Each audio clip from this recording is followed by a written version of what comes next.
welcome to our weekly live Q&A.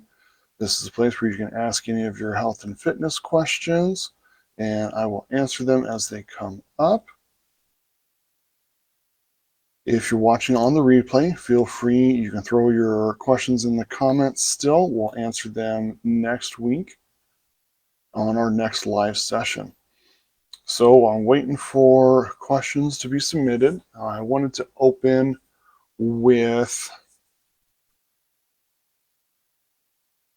this is something that comes up a lot, and typically these are the type of people that end up coming to us because they've unfortunately had some negative experiences in the past.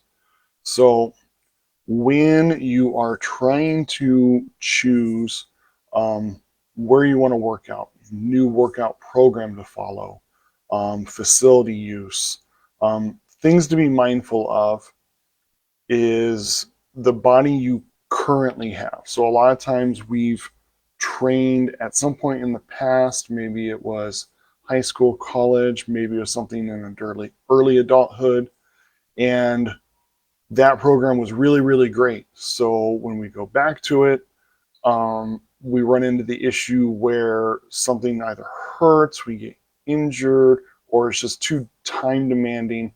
So we end up having to give that up, and then we end up not working out for another period of time.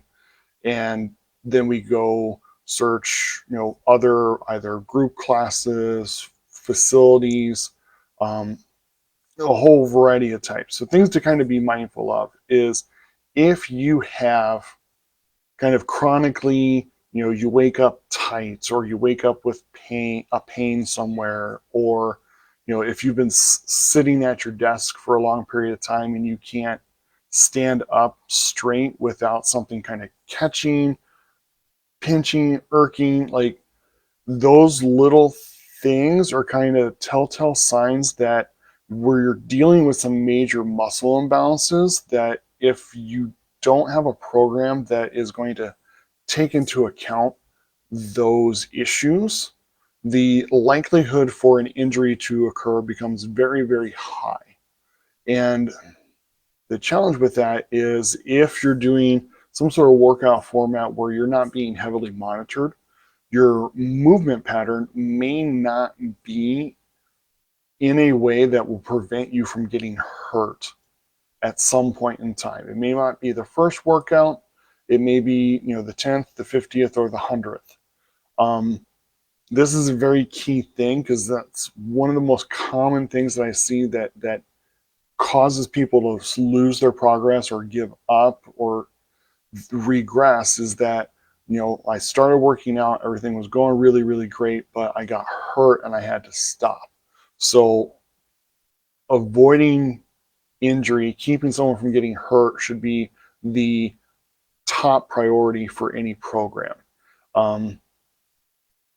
Challenge with some of the group classes is that they're trying to do kind of a catch-all and work for the most amount of people, and maybe you're capable of doing it, but your body doesn't know how to do the movement properly. If they can't give you the attention, there's a potential chance at some point you're going to do it improperly enough that an injury will occur.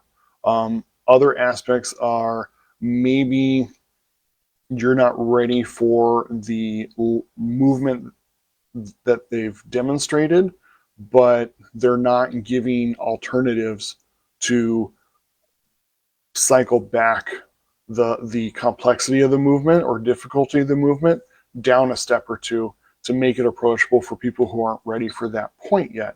And because you don't know any other way, you try that and you can get hurt that way.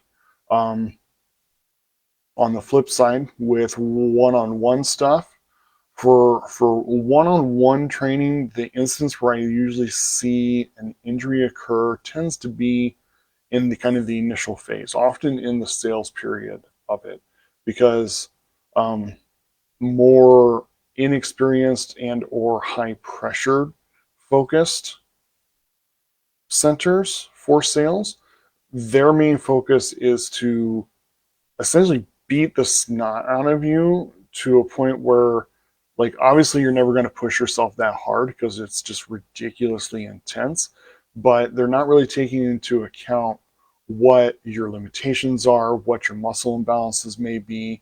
Do you have previous injury issues? And with your current conditioning level, is this really the right intensity for you? Because you don't want to be worked out so intensely that you can't move for the next 4 days.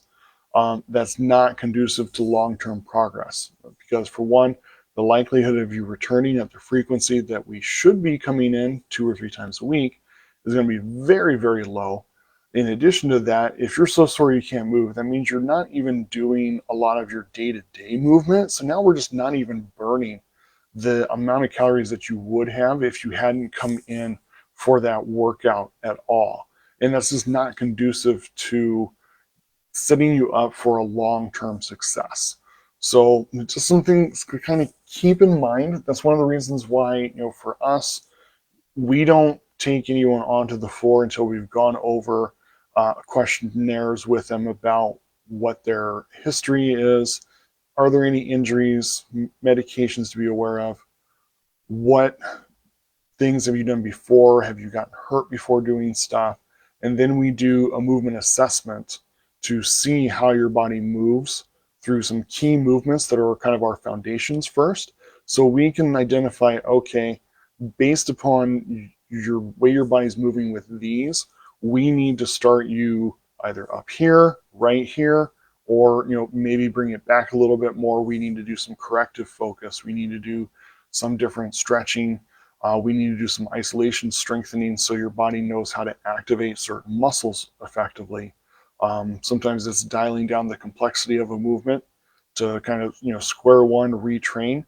Because for a lot of people, if you have been inactive and developed major muscle imbalances from long-term seated or repetitive motions, there's a retraining focus of the workout program design to get your body moving in the correct way and being able to properly engage, properly load and function.